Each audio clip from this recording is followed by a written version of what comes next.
Tiegi lalu sola masiko rana pasongona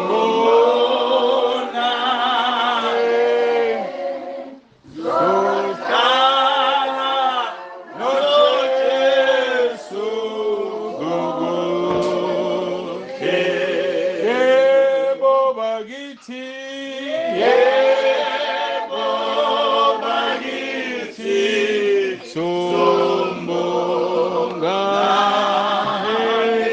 lotuma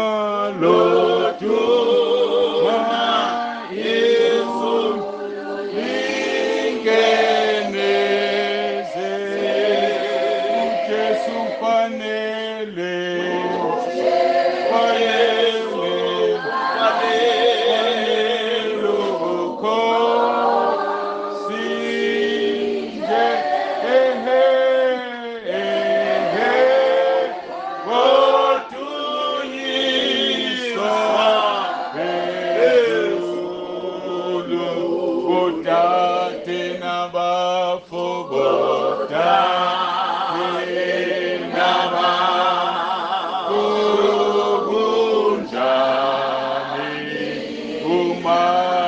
Katazwa oma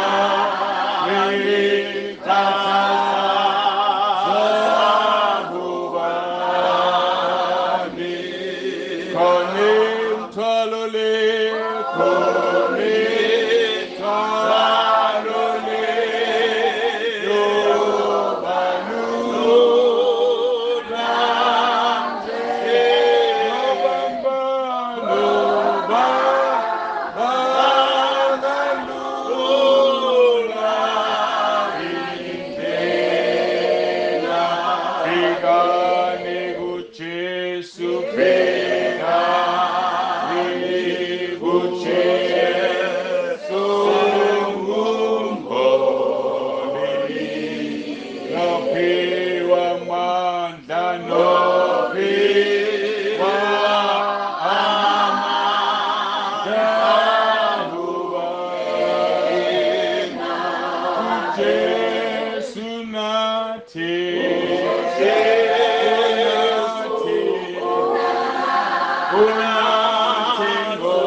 phezulu nokuthula emhlabeni kubantu abathokozelwa nguye uJesu Kristu inkosi.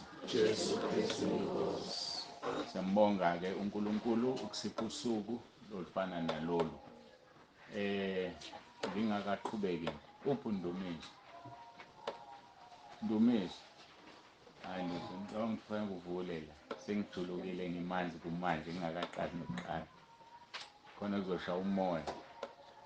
Ngazi-ke noma uyakwazi ngiyakuthemba kodwa inkosana yala ekhaya ngiyayithemba uqale nje khona la uyele khona kuzongena umoya. Angithobeke ngibingelele abefundisi abakhona baba uMkhize indoda kaNkulunkulu baba ngiyithoba siyabonga kakhulu ukubona siyabonga hamba nomndeni ubaba umfundisi uDumisa baba siyabonga siyazithoba kakhulu uNkulunkulu anibusise siyabonga ukunibona ngosuku lwangesonto okufanele ngabe nisezindlini zokukhonza lapho umoya ongcwele nibeke khona kodwa-ke nathatha isinqumo sokuba kanye nathi sizizwa sihloniphekile kakhulu singafanelekile kodwa-ke siyabonga siyazithoba kakhulu ngibingelele omkhulu bala ekhaya uJobe kaMatshana ubaba uSithole siyabonga baba ukuba kanye nawe kuleli khaya sibingelele ubaba uMadlokovu baba ungema siyabonga kakhulu baba makukhona nina ngiyabonga kakhulu insizwa ukube uyaqhubeka nje uyale nale ungena mhlawumbe kuzongena ilanga yema-ke ilanga nje alizongena asho umfundisi kushiya kanjalo-ke kulungile noma ngapha kuhlangene kuqaqeke hamba ngaqaqa la kancane kodwa-ke akusafani kuyezwakala ukuthi umoya usukhona ngibingelele omama iy'nsizwa ngoba baba sengibakhavile omama iy'nsizwa ney'ntombi no-Sunday school egameni leNkosi ethu uJesu ngiyathokoza ukunibona bomama ngeke nginibale ngoba ngizosuke nginganibali nonke lona ngingasho lutho kodwa khona engibabonayo esengibazi siyabonga kakhulu usuku uNkulunkulu akasipha lona besingalindele ukunibona ngale ndlela ngixolise nje bakithi bengithi ngizophatha amakhalenda ngakhohlwa eziningi izinto ey'sengqondweni yami ngoba iminyaka ayikahambi kangako kodwa yona ehambile kodwa kusho ukuthi-ke ukukhohlwa-ke kungibambile ngifisa ukuthi-ke ngimeme abazoba namandla okufika enkonzweni esizoba nayo ngomhla ka-10 lapha eRichards Bay eMkhayideni eMzingazi abanamandla okufika eyosuku olulodwa nje sizobe sivula indlu abathandayo-ke ukufika singajabula kakhulu nibe kanye nathi sibonga uNkulunkulu ngendlu esayakhayo noma esiyakhile sifisa ukubonga-ke nalabo abaphumelelayo ukuthi babe khona inkonzo nje ezoqala ekuseni iphume emini bese kujatshulwa-ke ngendlela okojatshuleka ngayo sijabulisa isisu siyajatshuliswa ngithi bese-ke siyagoduka-ke siye emakhaya bengifisa nje ukudlulisa lokho egameni leNkosi ethu uJesu sizovula-ke amabhayibheli ethu ngoba into esizelela yizwi asizelanga okunye asizanga kumuntu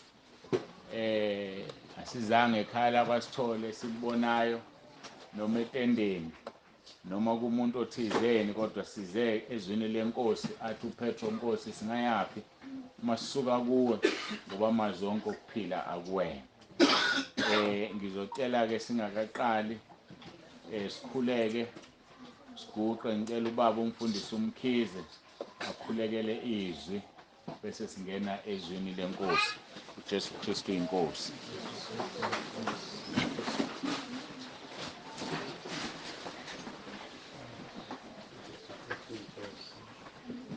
uNkulunkulu simakade baba kwalo nguyise wenkosi ethu Jesu Kristu eseNazaretha sigoqele ebukhoneni bakho sengathi ungehla uNkulunkulu nomusa wehle ngamandla uthulele umoya wakho engcwele phakathi kule ndawo sikhulekela yonke imimoya yobumnyama namadimoni namandla kaSathane nababusi abakhona yonke nemimoya yonke sithi mayikhothame manje bangabe bikho lutho emkhathini okuzovela ukubalelizwi lifinyelele kubantwana bakho sengathi-ke uNkulunkulu namandla ungatshala izinhliziyo ezivumayo nezindlebe uNkulunkulu namandla ezivumayo kulizwa lelizwi zililalele bese izinhliziyo ziyalamukela uNkulunkulu nomusa sethembe wena ngoba ngaphandle kwakho asinakwenza lutho siyakhuleka ngesikhulekela incebe yakho baba umpostoli Nsibande ukuthi uNkulunkulu namandla lokho azokhuluma kube lokho uNkulunkulu namandla umthume khona umqinise umupha amandla ukuthi noma ngabe yonke imimoya ifuna ukulwisana naye kepha umqinisi ngoba unamandla okwenza konke ngoba uKristu umqinisayo namanje-ke nathi sengathi ngisithembisa ngegama lenkosi uJesu Kristu waseNazaretha manje naphakade. Amen. Jesu Kristu inkosi. Siyambonga uNkulunkulu kakhulu, siyabonga ngokumkhiza umfundisi. Sicela sivule izwi lenkosi kwabase-Efesu chapter 5. So ufunda ivesi elilodwa nje uverse 16.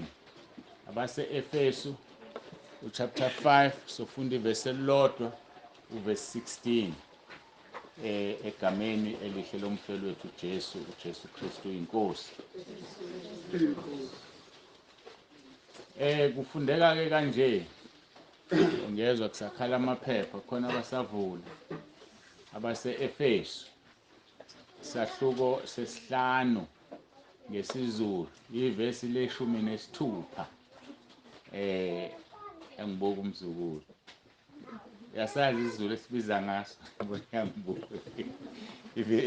Isahluko sesihlanu. Kufundeka ke kanje, nithengisise isikhathi ngokuba izinsuku zimbi. Iphinde futhi, nithengisise isikhathi ngokuba izinsuku zimbi. Ngithe mangithandaza-ke ngicela uNkulunkulu angiphe message yala sikhona ebranchini yala KwaMsane, sivakashelweke nokho. Kungasho ukuthi abazalwane bebranch yonke kufanele sikucacise lokho, sengibalile kakhulu ngisho-ke njengabasekhaya lezwi bezwile ngibala ngibonga abefundisi abasivakashele nabazalwane babo. Niyazi ukuthi kulezi iy'nsuku ekhaya lezwi ngamasonto sigxile kakhulu kwizikronike zesibili. Manje-ke akufanele uNkulunkulu ngimkreme ngaso sonke isikhathi, kufanele ngikhuleke ngizwe ukuthi uthini. Ishintshile-ke imeseji namhlanje ithini? Thengisise isikhathi. Ngamanye amagama-ke itheme yethu ithi thengisisa isikhathi. Isikhuluma nomuntu-ke manje, thengisisa isikhathi. Ngibe sengizibuza-ke ukuthi yini isikhathi, ngoba ngizoze ngisithengisise nje mhlawumbe isikhathi angisazi ukuthi yini. Nesizulu-ke sike sikhuluma amagama aqosheme sithi isikhathi sidliwa yinja. Yini kanti ledliwa yinja?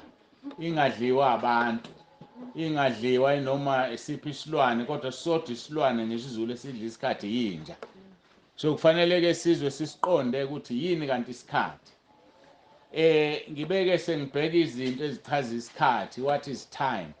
Kuyabiza ukuthi-ke uye nakuma-dictionary nezinye izinto ubuze ngempela ukuthi yini kanti isikhathi, ngoba isikhathi into ejulile. Uma ufunda izwi lenkosi, uNkulunkulu wadala izikhathi. Uma edala izikhathi, into yokuqala idalayo wahlukanisa imini nobusuku, isikhathi leso. Ukuthi kukhona imini khona ubusuku, isikhathi. So kusho ukuthi into yokuqala uNkulunkulu ayidala isikhathi. Manje-ke kufanele-ke sisazi, ngoba uma kuthiwa sithengisise, mina ngaze ngisibone isitolo sokuthenga isikhathi, kodwa iBhayibheli lithi thengisise isikhathi. Isikhathi-ke lama kuchazwa kuthiwa yini okukalelwe noma okulinganiselwe, bese kungena leli gama ukukalelwe noma ukulinganiselwa isikhathi sokukwenza. Kusho ukuthi into ethile ekalelwe isikhathi sokwenza yakha isikhathi, bese noma isikhathi sokuqhubeka ukwenza isimo esithile okufanele silinganiselwe ukuthi siqala nini siphela nini. Igama-ke elijulile bengizama ukuhumusha-ke okusho ngesingisi kuthiwa the measured or measurable period during which an action, process or condition exists or continues. Ilokho esengikushilo-ke lokho engikusho ngesingisi ngizama ukukushintshela ngikulethe la. Isikhathi, i-time frame, kusangibuyela kuso futhi isikhathi. Anginalo elinye igama lokuchaza isikhathi. Kodwa into ethile ekalelwe, njengoba uNkulunkulu uma edala umuntu lapha kumaHubo 139 verse 16, uthi ubhala phansi usuku lokugcina lo muntu lungakafiki nolokuqala. So kusho ukuthi umuntu ukalelwe ini isikhathi ukuthi angafiki la noma angadluli la.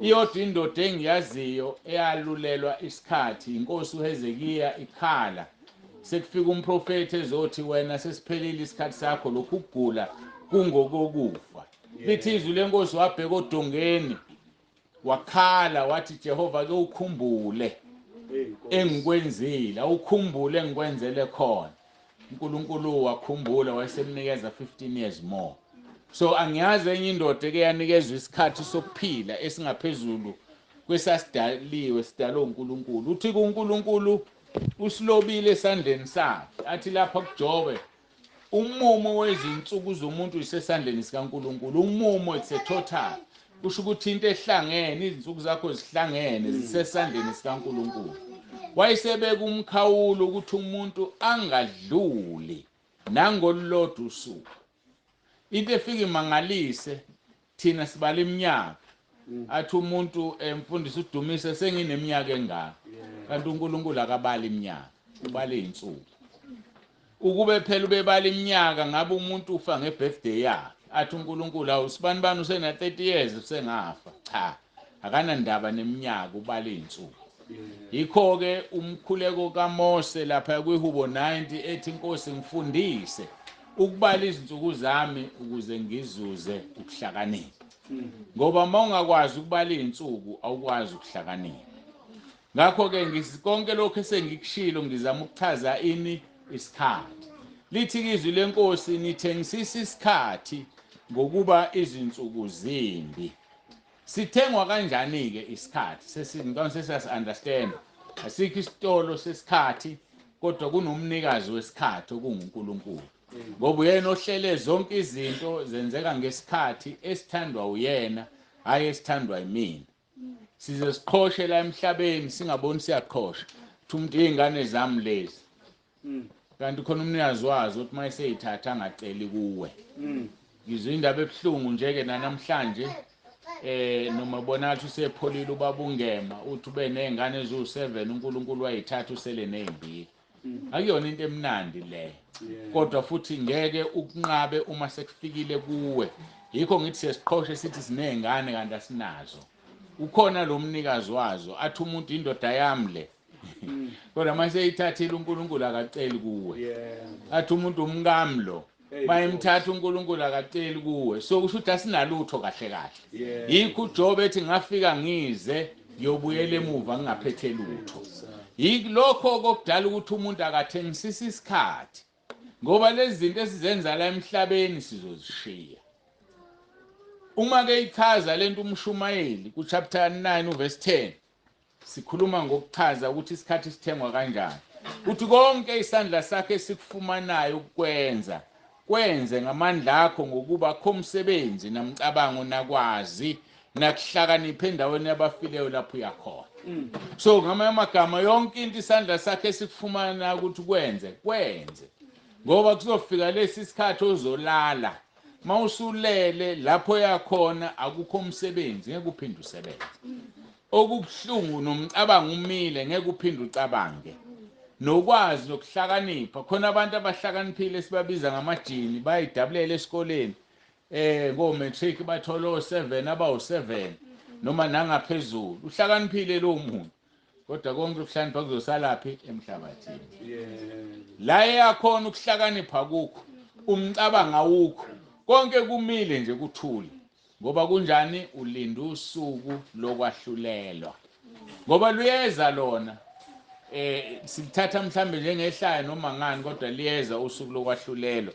so ke lapho uyakhona uthi umshumayeli 9 verse 10 isandla sakhe sifumana ukwenza kwenze ngamandla akho ngokuba kho umsebenzi umcabango nakwazi nakuhlakanipha endaweni yabafileyo ukuthengisisa isikhathi ke lokho ukwenza into ohlangabezana nayo yingakho ke njengoba ngifunda uverse 16 ukakwe amavesi achazayo futhi ukuthi sithengisiswa kanjani uverse 15 wakhona ngakho ke bhekisisana ukuthi nihamba kanjani kungabi njengabangahlakaniphile kepha njengabahlakaniphileyo uma ubhekisisa ukuthi uhamba kanjani usuke uthengisisa isikhathi uma lishona ilanga urevise usuku lwakho ukuthi awonanga yini uNkulunkulu usuke uthengisisa isikhathi lithi kasisuhamba njengabangahlakaniphile umuntu ovela abuke phambili angabuke emuva ukuthi ukhona yena umonakala kawenzile noma ukho. Ngoba ezulwini asizubuzwa ngezinto esingazenzanga, sizobuzwa ngezinto esizenzile. Ezulwini sizobhekana nemuva lethu. Ngakho ke akusiza ukuliziba imuva lakho. Lilimbi linjalo noma lilihle, ngoba mawenza okuhle uzobongwa, mawungenzanga okuhle ngeke ubonge. Ngakho ke bhekisisana ukuthi nihamba kanjani. Ukuthenga isikhathi inkambo. Njengoba sengishilo ukuthi umshumayeli lokho isandla sakhe sifumana ukwenza, kwenze. Kodwa bese ubhekisisa ukuthi ukwenza kanjani, uhamba kanjani, kungabi njengomuntu ongahlakaniphile.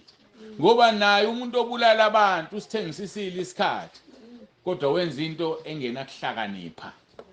Naye ontshontshayo usithengisisile isikhathi, ngoba mhlawumbe untshontsha nje, untshontshelwa ukwakha umuzi wakhe, untshontsha nje, untshontsha imaterial ufuna ukwakha indlu, uyabona ukuthi iminyaka iyahamba kakhile.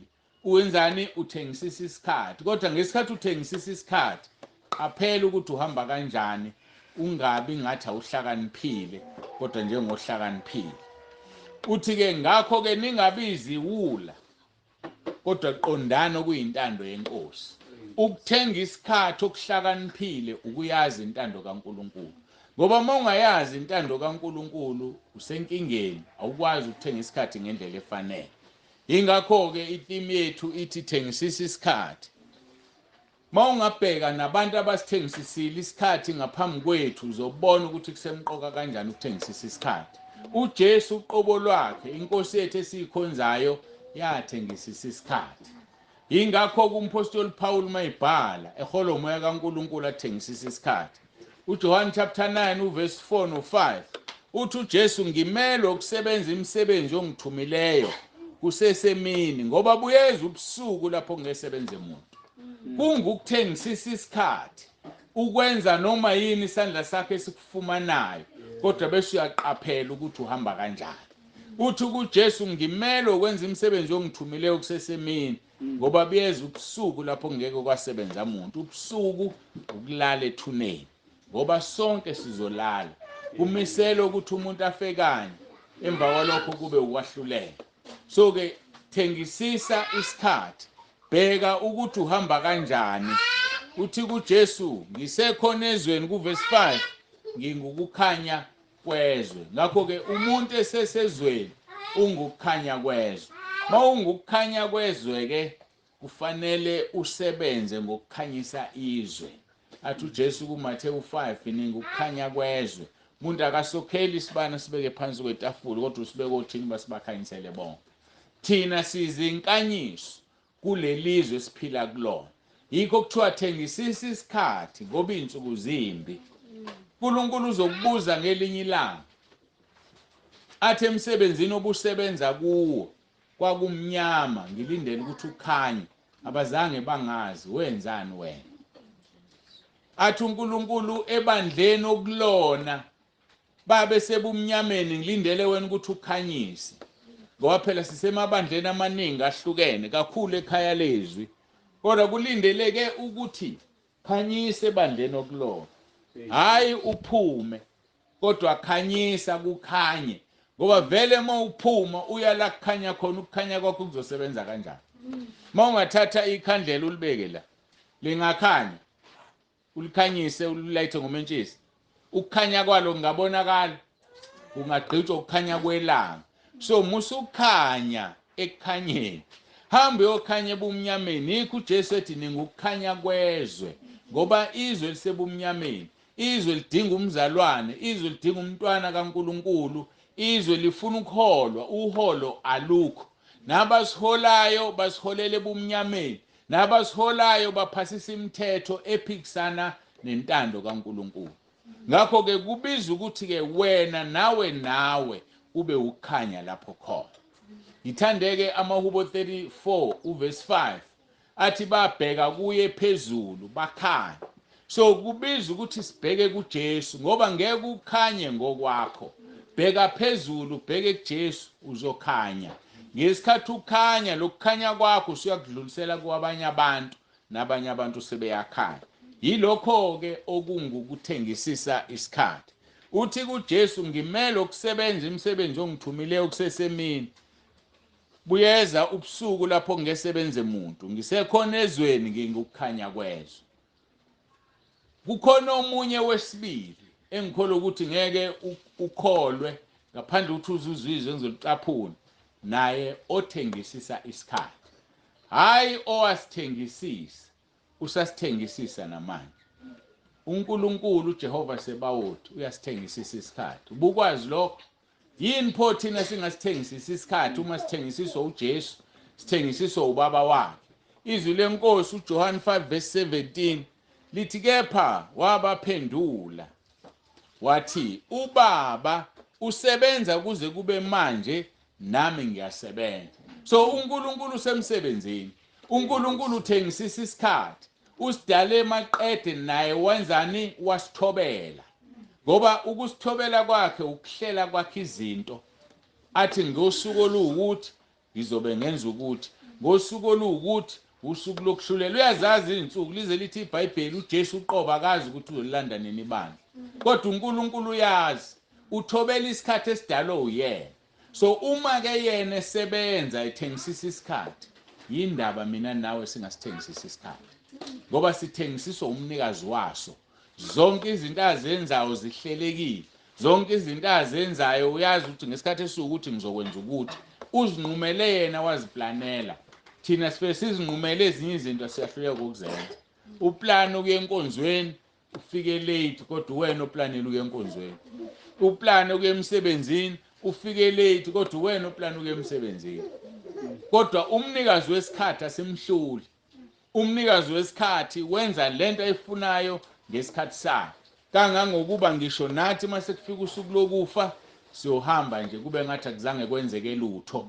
ngoba kuzobe sekufikeni usuku lokufa ayikho into engamthobeli ngisho ulwandle lithobile yabona ulwandle ngeke ngilibheke ngilibuka indlela elikhulu ngayo manje ungayeka ukuthobela izwi lakhe lungasimboza sonke kahle kahle vele lalumboze umhlaba mawufunda kuGenesis 2 kodwa lize lithi izwi lenkosi wakhuza ngezwi lakhe lwehla intaba lwehlama intaba namagquma nemhosha lwayelwama lathi agcine la ngisho lithukuthele kangakanani ulwandle aludluli lalabe kwakhona kodwa umuntu odalwe uNkulunkulu uyadlula enza izinto uNkulunkulu angazifuni so ke uNkulunkulu uqobo lwakhe uthi uJesu usebenza kuze kube manje nami ngiyasebenza wena ke wenzani yini wena oyenzayo uNkulunkulu Baba esebenza kuze kube manje noNkulunkulu Indodana isebenza kuze kube manje wena ke wenzani mbuzo kufanele sizibuze wona siyayenza intando kaNkulunkulu sosho yini njengoPaul mayese ehamba uthi sengiyanikelwa isikhathi sami sesiphelile uthi ngikulwile ukulokuhle ngigcinile ukukholwa ngiligijimile ibanga izinto ezintathu sisempini masisemhlabeni kukhona nesikhathi ekikunqobe ngaso lento ngoba kufanele uyinqobe ibanga olibekelwe uyaligijima noma uyalihamba ngoba mawulihamba uzofa ungakafiki la kufanele ufike khona yikho lithi izwi lenkosi uNkulunkulu othanda ukuba bonke besindiswe bafinyelele kulazini iqiniso so mawususindisiwe unomgomo wokulazi iqiniso akusiza ukusindiswa uhlala ungalazi iqiniso uzolazi kanjani iqiniso ngokuthengisisa isikhathi uzolazi iqiniso ngokuthi uzibheke ukuthi uhamba kanjani ngoba izinsuku zimbi uhambe njengomzalwane ohlakaniphile hayi umzalwane ongahlakaniphile ukuhlakanipha ke asimane sithole sikunikwa uNkulunkulu ngoba ukuhlakanipha ngokaNkulunkulu uthi kumbuzo ke wena ke wenzani uma kukhona okwenzayo usebenzela bani ngoba phela hayi bonke abantu bayasebenza ngisho inyanga lapha nemithi ayiyasebenza ayiyasebenza impela nesangoma siyasebenza bonke abantu kahle kahle la emhlabeni basemsebenzini ngoba noma ngabe uhlezi awenzi lutho ukuhlala kwakho ungenzi lutho kuukusebenza ngoba uzobuzwa ngakho usebenzela bani umbuzo ke loyo. Lokho umsebenzela khona loyo yini? Usebenza ini? Yini oyenzayo? Into ezokufaka embusweni wezulu. uJesu ke kuJohn 6 uverse 27 ka 29 uthi ningasebenzeli ukudla okuphelayo kepha ukudla okuhlala kuze kube ngokuphila okuphakade eyakunipha khona indodana yomuntu ngokubuyisa uNkulunkulu ubekile uphawu kuyona. Bathi ke kuye singenzani ukuba sisebenze imisebenzi kaNkulunkulu na? Waphendula uJesu wathi kubo umsebenzi kaNkulunkulu yilo ukuba nikholwe nguye amthumileyo. Into okufanele siyenze bazalwane ukukholwa. Hayi zonke izinto eziningi. Ukukholwa. Ngoba mawukholwa uNkulunkulu uthokoziswa abakholwa. AmaHebheru 11 verse 6 lithi ngaphandle kokukholwa kukho kumthokozisa uNkulunkulu. Umthokozisa ngokukholwa ngoba ufuna beza kuye. Bakholwe ukuthi ukhona number 1 number 2 ungumvuzi walabo abamfunayo. Iwona umsebenzi okufanele siwenze. Bese kuba nezithelo zokukholwa ezingukuthi mawukholwa awukwenzi ukuthi nokuthi, awubulali, awuphingi, awufeli, awuntshontshe, awufisi into yomuntu. But isisekelo sakho konke yini? Ukukholwa. Kufanele sikholwa ke silibukisisele. Uthi uJesu ningasebenzeli ukudla okuphelayo kepha ukudla okuhlala kuze kube ngokuphila okuphakade. Ukudla okuphelayo ukwenza imisebenzi yasemhlabeni. Athi u1 John chapter 2 mangaphazami ayifuna ukubuya ichapter kodwa uverse 17 izwe liyadlula nenkanuko yalo kepha owenza intando kaNkulunkulu umile kuze kube phakade. So ke asenzeni intando kaNkulunkulu. Asenze imisebenzi eyintando kaNkulunkulu. Kungukuthengisisa isikhathi lokho. Kodwa ukwenza into oyithandayo wena awuthengisisi isikhathi ngoku kaNkulunkulu. Uyazibambezela wenza izinto ezingeke zikusize. Wenza izinto eziphelayo. Ningasebenzeli ukudla okuphelayo kepha ukudla okuhlala kuze kube phakade. Eyakunipha khona indodana yomuntu ngokubuyise ubekile uphawu kuyona. Uphawu ke ngesizulu bahumusha kabi la eBhayibhelini. Uphawu imark ubonakala ngayo inkomo zishaya uphawu uthi hayi inkomo yami le akuyona yami le kasibani bani. Umethi uJesu uNkulunkulu ubeka uphawu endodaneni yakhe. Ngesingisi God the Father has set his seal on him. Iseal mhlambe ngasebenzisa ibhodwe, isivalo sebhodwe noma isidikiselo lelamabhodwe ayineminyawo ezintathu. That is a seal. Uthi uJesu ubaba ungivikele ubeka isivikelo kimi. Ngakho ke sebenzela ukuphila okuphakade. uJesu azosipha khona ngoba uNkulunkulu umvikela uJesu. So ma uNkulunkulu evikela indodana yakhe nathi sivikelekile. Abavikeleki abantu ngoba abekho phansi kokuvikeleka kwendodana kaNkulunkulu. uNkulunkulu abeke iseal kuyona, abeke uphawu kuyona. Lithi ke izwi lenkosi base bethi ke kuye singenzani ukube sisebenze imisebenzi kaNkulunkulu na? Ngoba phela simele ukusebenza imisebenzi. Usethi ke uJesu umsebenzi kaNkulunkulu yilo kuba nikholwe nguye amthumileyo. Ubani? uJesu. Kholwani nguNkulunkulu. Uthi uJesu kuJohn 14 kholwani nguNkulunkulu nikholwe nayimi. Inhliziyo yenu mayingakhathazeki. So umsebenzi kaNkulunkulu okufanele sithengisise isikhathi siwenze ukukholwa nguNkulunkulu. Bese sikholwa nguJesu. Ngoba ngeke ukusiza ukukholwa uNkulunkulu ungakholwa kuJesu. Baningi abantu bakholwa uNkulunkulu. Baningi abantu bathi uJesu umprofeti, thina sikhonza uNkulunkulu ngesikhonza indodana. Bakhohlwa ukuthi uJesu ushilo kuMatthew 28 wathi ngiphiwa amandla emhlabeni nasezulwini. So mayiphiwa amandla uNkulunkulu sethathe konke akuphonsa kuyona. Yingakho uJohn 14 verse 6 ethi uJesu ngiyindlela neqiniso nokuphila. Akekho ozoya kubaba ngaphandle kwami. So simele ukukholwa uNkulunkulu bese sikholwa indodana yakhe ezosithatha isise kuyise. Ngoba uyise uhlezi ezulwini ngeke ungene ezulwini ngaphandle kaJesu. So ke masikholwe yilo umsebenzi. Umbuzo ke uthi uyakholwa yini? Mawukholwa zikhona izithelo zokukholwa. Ngoba phela uthi uJesu sobabona ngezithelo zabo. Baningi abantu bayibiza ngamakholwa. Baningi abantu bathi bangabantwana bakaNkulunkulu.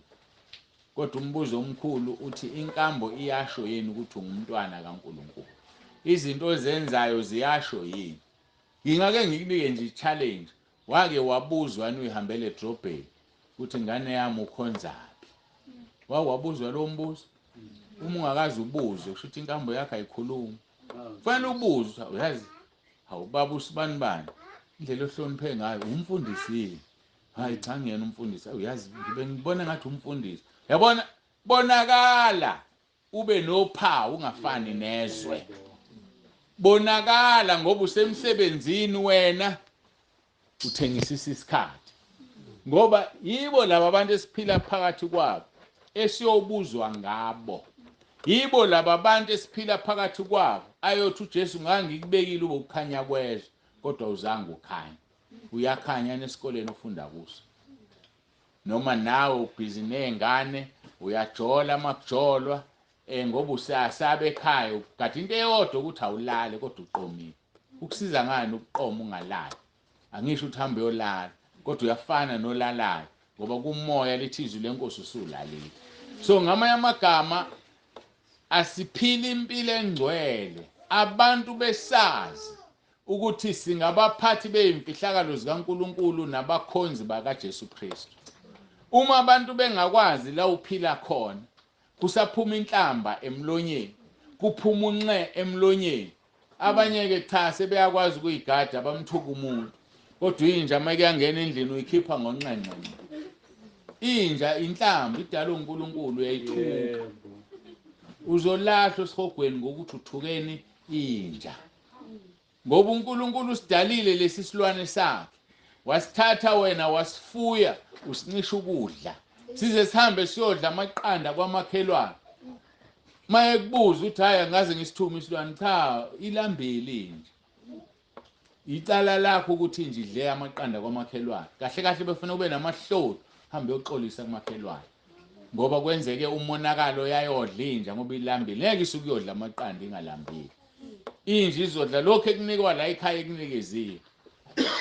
Qamuka ikati seliyimboda lihambe libamba amacwele ezinkulu. Umnikazi walunjani akalondli. Icala phambi kaNkulunkulu. Bazalwane asithengisisa isikhathi ngokuhamba njengabantu abahlakaniphile. Sithengisisa isikhathi ngokubhekisisa ukuthi uhamba kanjani. Awuhlukumezi indalo kaNkulunkulu. Awumhlukumezi uNkulunkulu ngoba uhlukumeza yena uqobo.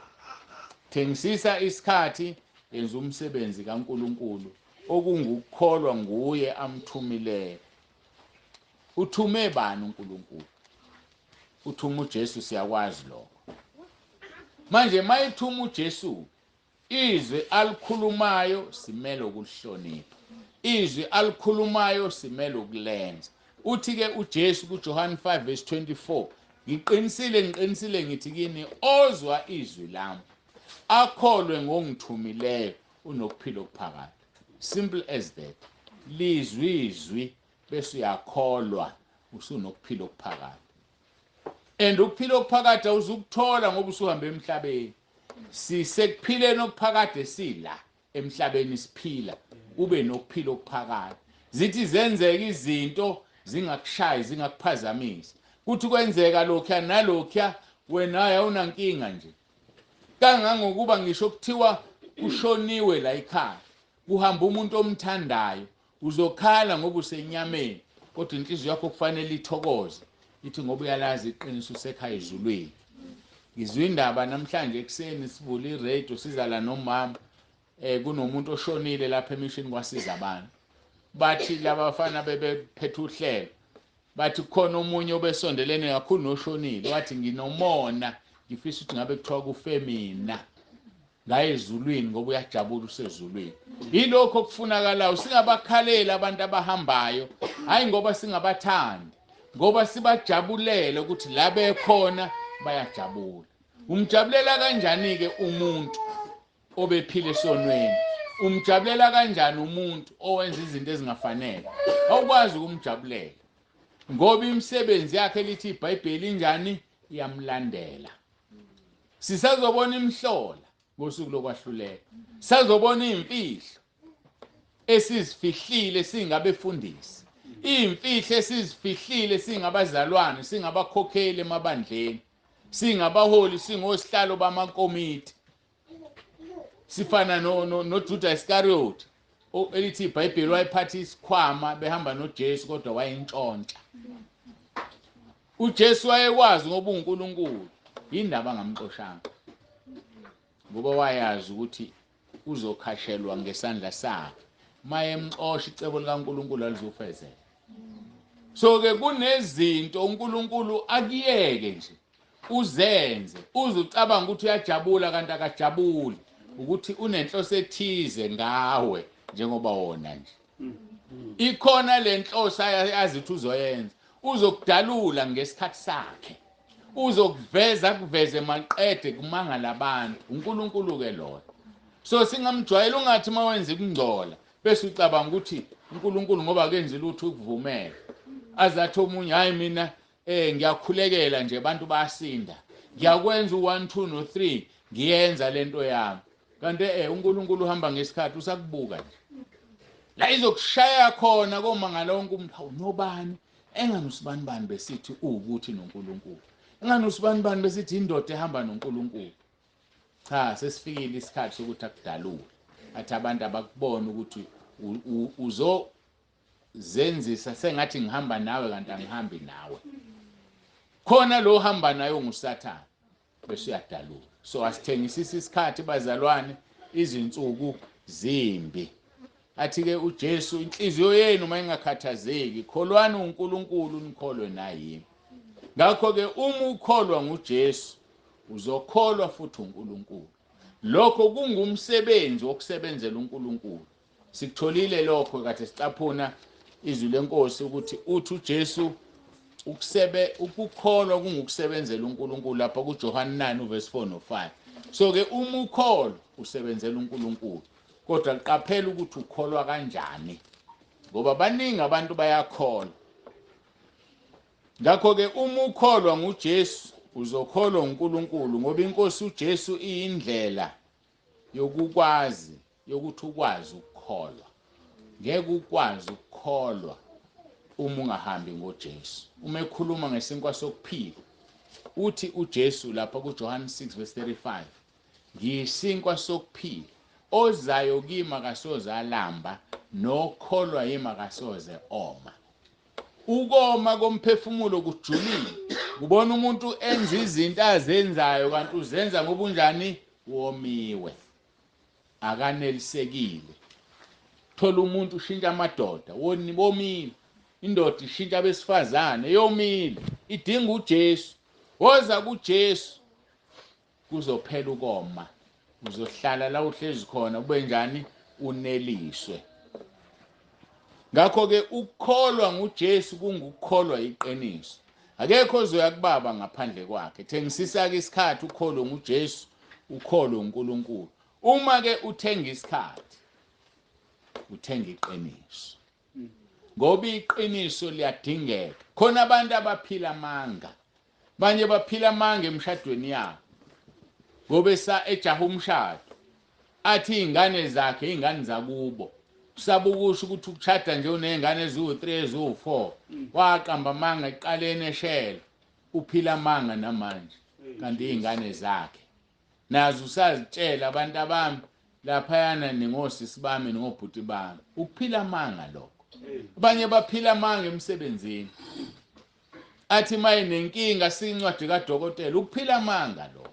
Uthi ubugula ungaguli, umisuse imedical aid. Ngoba kukhona odokotela abayizigebengu nihlukaniselana imali, akukho right kuNkulunkulu. Asiyekeni bazalwane ukuphila amanga, thenga iqiniso.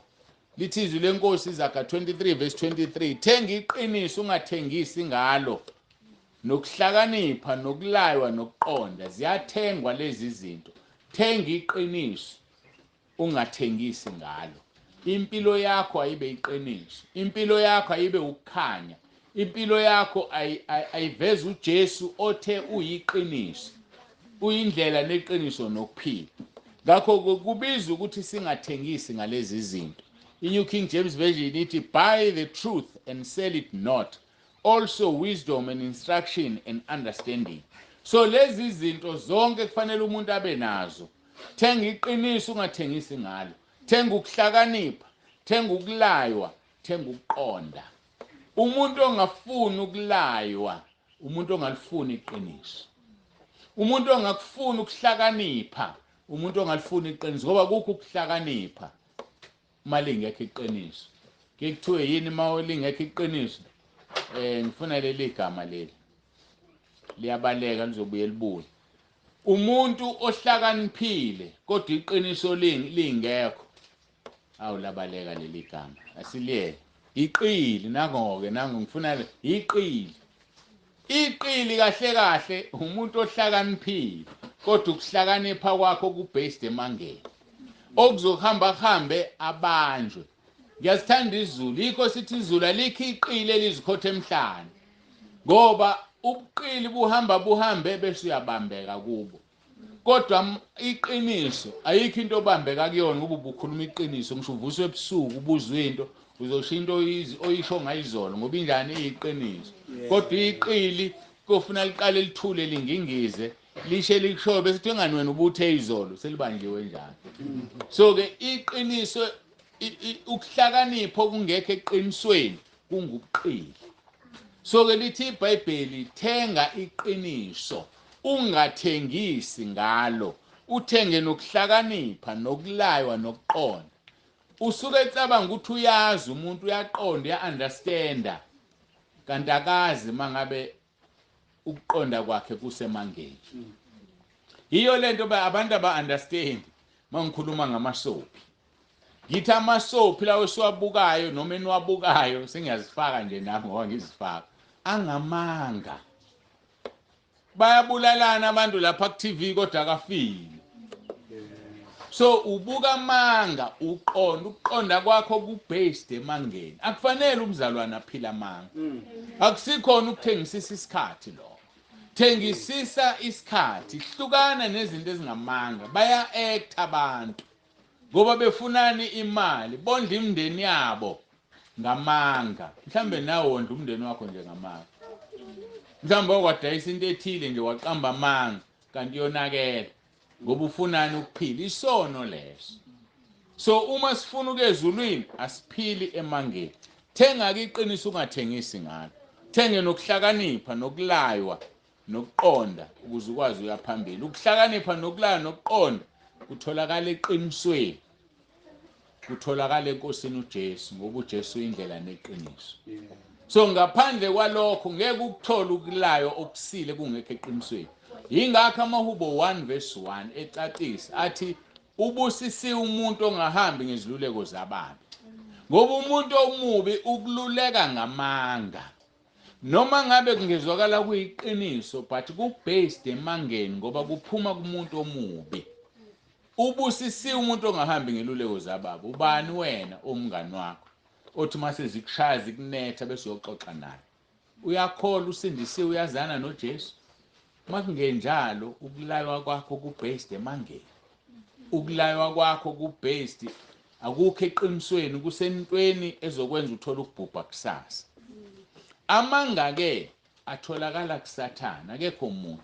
Lithi iBhayibheli unguyise wamanga. Uma ke uSathane enguyise wamanga, yayibona lento uthi opposite. Ayithi uJesu uyiqiniso. Ayinakayena noyise weqiniso, uyiqiniso yena. Kodwa uSathane uyise wamanga. Sho njalo uJesu mayekhuluma ngoSathane kuJohane 8. Uthi yini ukuba ningayizwisisi into engiyishoyo, kungokuba aninakuzwa izwi lami. Uyabuza, uyaziphendula. Yini ningayizwisisi into engiyishoyo? Kungokuba ningayikulizwa izwi lami. Nina ningabakayihlo uSathane, nithanda ukwenza izinkanuko zikayihlo. So asikwazi ukuzwa izwi uma singabaka Sathane. Ingakho abantu bephuma ekhaya lezwi ingoba bezwe ukuthi kuthiwani ngoba bangabaka baba wabo Sathane. Uma lithizwi mususebenzela ukudla okudlulayo. Ngizokutshela esinye sezathu abantu abaphumayo yazi bathini bathi idatha. Kusho ukuthi lo muntu ubona kungcono angalithenga idatha laleli inkonzo okukusebenzela ingale kwethuna kodwa athenge into ezodlula iphele alahlwe nayo. Ukungakwazi ukushaya ibala yini ungathenga idatha bese uyaphila ngeenkonzo. uJesu washo njalo etshela uSathane ezomlinga lapha yakuMathewu 4 ezile u40 days uthi uSathane njobe usulambile nje ziprove ukuthi indodana kaNkulunkulu uphendule lamatshe wenza isinto. Uthi uJesu akayokuphila umuntu ngesinkwa sodwa kodwa uyaphila ngamazwi aphuma emlonyeni kaNkulunkulu. Yini pho singafuni ukuthenga idatha silalela inkonzo sesingaze siphume ekhaya lezwi ngokudla okuphelayo. Lo nkulunkulu ozothi mawulalela inkonzo ukhula akubusise bese uthola umsebenzi uthola imali bese uyothenga lokudla. Kodwa uthenga ukudla okuphelayo awusebenzi. Nokuzamile ngedatha lisebenzisa idatha ulalela inkonzo ngoba uzobusiseka bese uthola umsebenzi. Manje asikuboni lo. Asisusebenzela ukudla kwalelizwe okuphelayo kodwa sisebenzela ukudla okuzayo. Uthi kuJesu nina ningabakayihlo uSathane nithanda ukwenza inkanuko zikayihlo. Yena wayengumbulali wabantu kwasekuqaleni. Akeme eqinisweni ngoba iqiniso lingekho kuye. Nxa ekhuluma amanga ukhuluma okungokwakhe lokhu engumqambi manga noyise wabo. Wabulala abantu ekuqaleni bese ngithi ke mina wabulala abantu uSathane. Khona neBhayibhelini uthi uSathane wakwambulala. Ingoba amanga ayabulala. Bangaka abantu subabulela uqamba amanga kubona. Bangaka abantu subabulela ukhuluma amanga. Thembisa into ongayenzi. Tshela ingane yakho uthula ungakhali zokuthengela uswidi ithule nayo ngoba ingqondo incane ayikwazi ukukhumbula isakwazi ukubuza uphi uswidi wami ongithembise wona. Kodwa usuyithembisile. Thula ngiyabuya khona manje kanti uyazi uzubuya entambama. Uyahamba emsebenzini. Ngani ukuhlala phansi uyayichaza nje wangihamba nje ngiyosebenza ngisebenzela wena ngizobuya ntambama. Thula ngeke ukusiza ukukhala. Hayi thula ngiyabuya manje sakuthengela uswidi. Ithula ingane. Umqondo usuhambisa ikhohle uma ubuya ntambama isakubuza uswidi. Uzongena kulephi izulu. Phila amanga. Lithi izwi ningabakayihlo uSathane. Nithanda ukwenza izinkanuko zikayihle. Yena wayengumbulali wabantu kwasekuqaleni akemi eqinisweni. Wababulala kanjani ekuqaleni? Ngokubatshela ukuthi uyabuza kuEva ngempela uNkulunkulu ushilo yini ukuthi ningadli kulesi sihlahla na? Uthi kuEva yebo ushilo. Usethi uSathane qamba amanga. uNkulunkulu uyazi nizofana naye.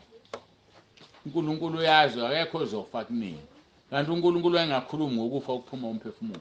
Wayekhuluma ngokuthi mawusudla isono ufile kuyena uhlukene naye. So wababulala abantu ngokubadlisa isono. Yikho kuthi ungumbulali. So mawuqamba amanga wenza umuntu akholwe into ayishoyo engamanga usumbulele. Ufuze uyihlo uSathane. Ngakho ke asiyeke ukuphila emangeni.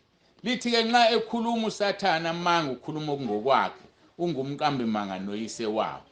Uthi kuJesu kepha mina ngokuba ngikhuluma iqiniso anikholwa yini. Namanje mawungabuka nje abefundisi bamanga befake makuthiwa bayayeza endaweni ethile kuyagcwala ngithi. Yabona nje ube kuthiwa umfundisi othile angizobabala ngamagama.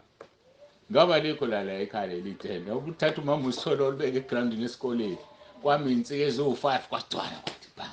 Ngoba kuze bani ongezile ukuzokhuluma iqiniso. uSathane udlile umhlaba wakhe.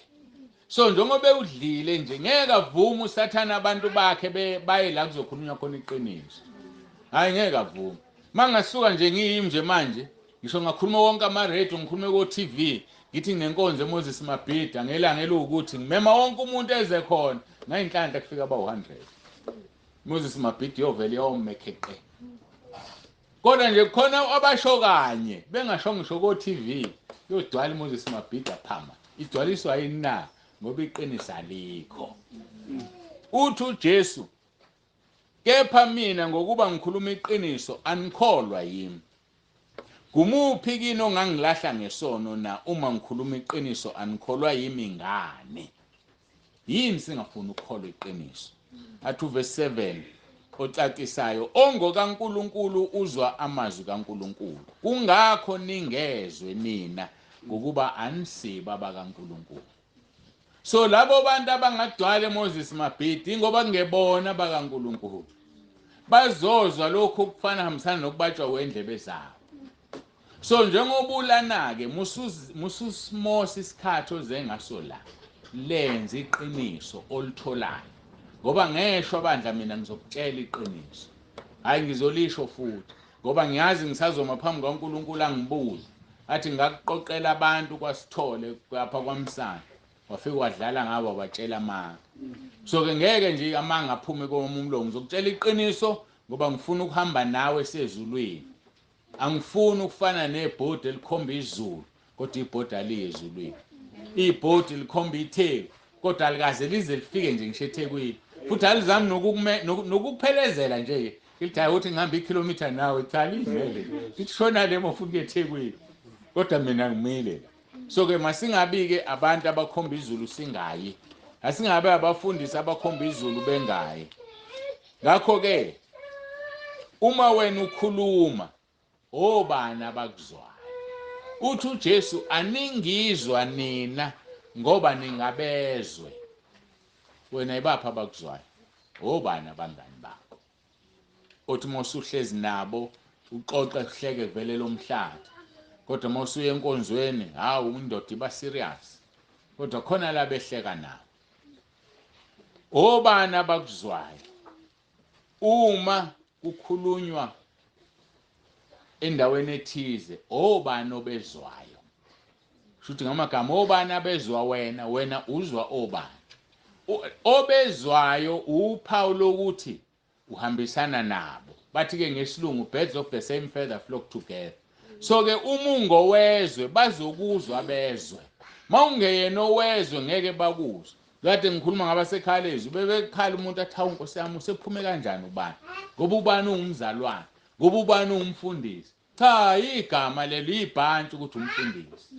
Hayi akazani noJesu. Akezwe ukuthi kuthiwani la. Ubona kumoswa amadatha akhe ngcono aphuma hamba.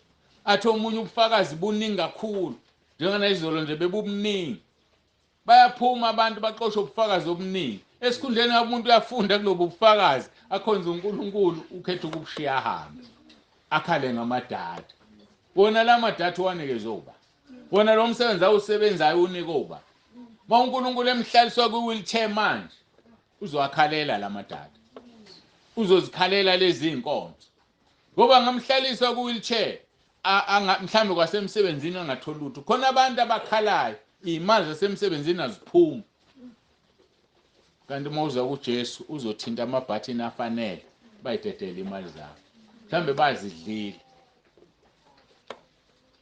Uthi uJesu mawuthembeke kokuncane ngizokubeka kokukhulu. Uzovumelana uthola imali yakho enkulu.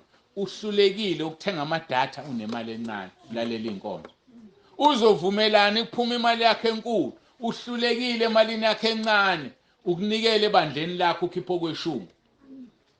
Uzokunikelani ama-1000 nama-million akho ngoba uzowathatha uwadle ungasekeli umsebenzi wakhe la ukhonza khona. Asisekeleni imisebenzi kaNkulunkulu emabandleni esikhonza kuwo.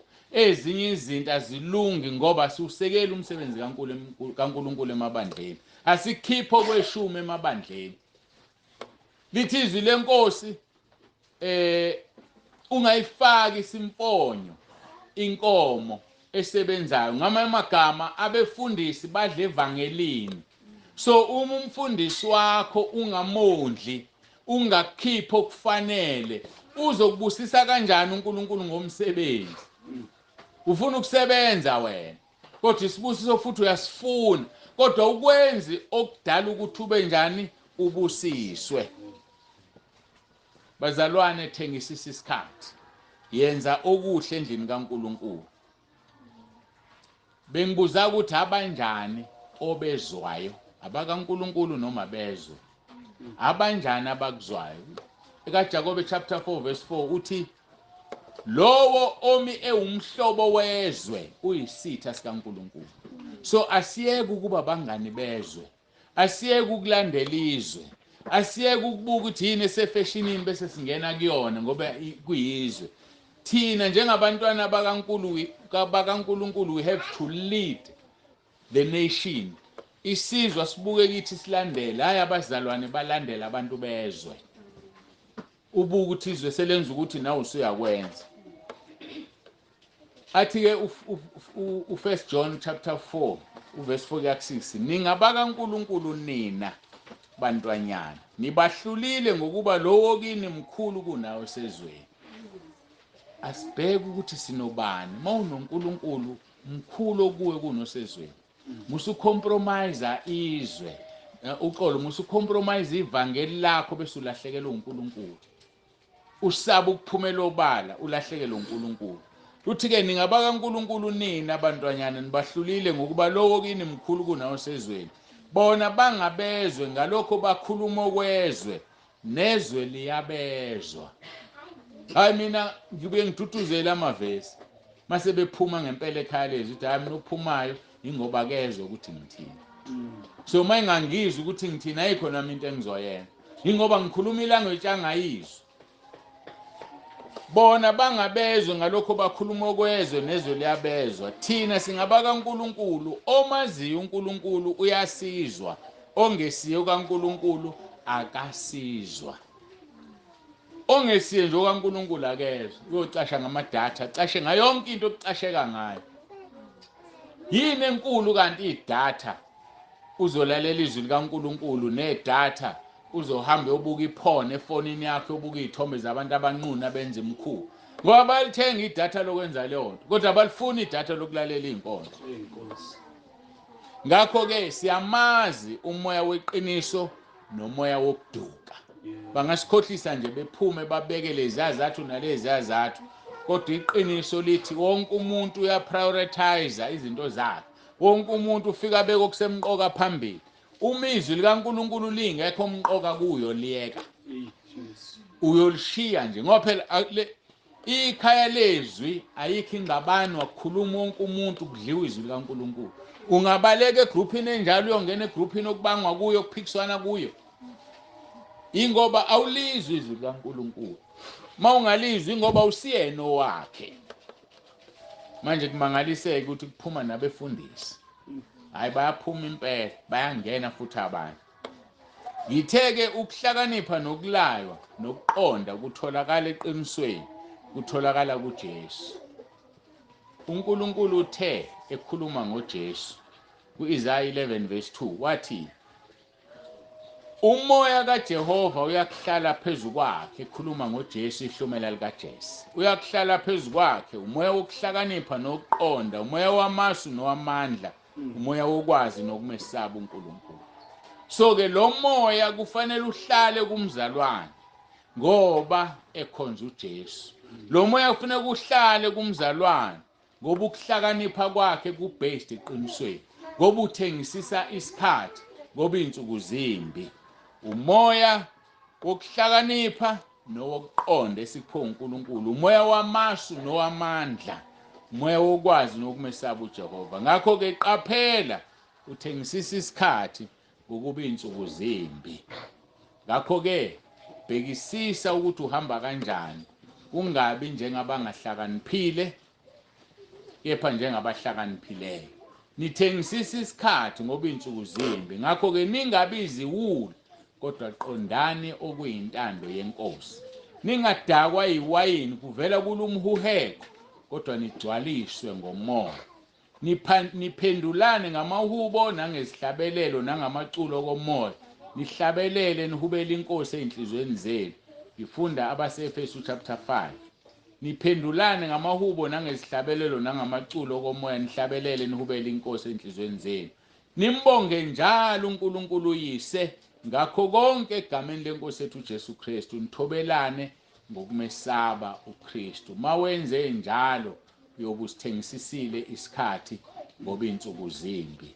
Cela umfundisi uDumisa asikhulekele abonge izwi egameni likaJesu.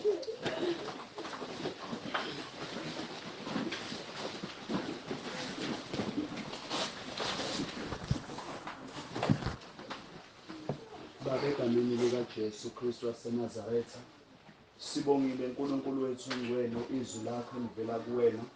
Uthi Baba, izwi lakho liyisinkwa soqobo esehle ezulwini.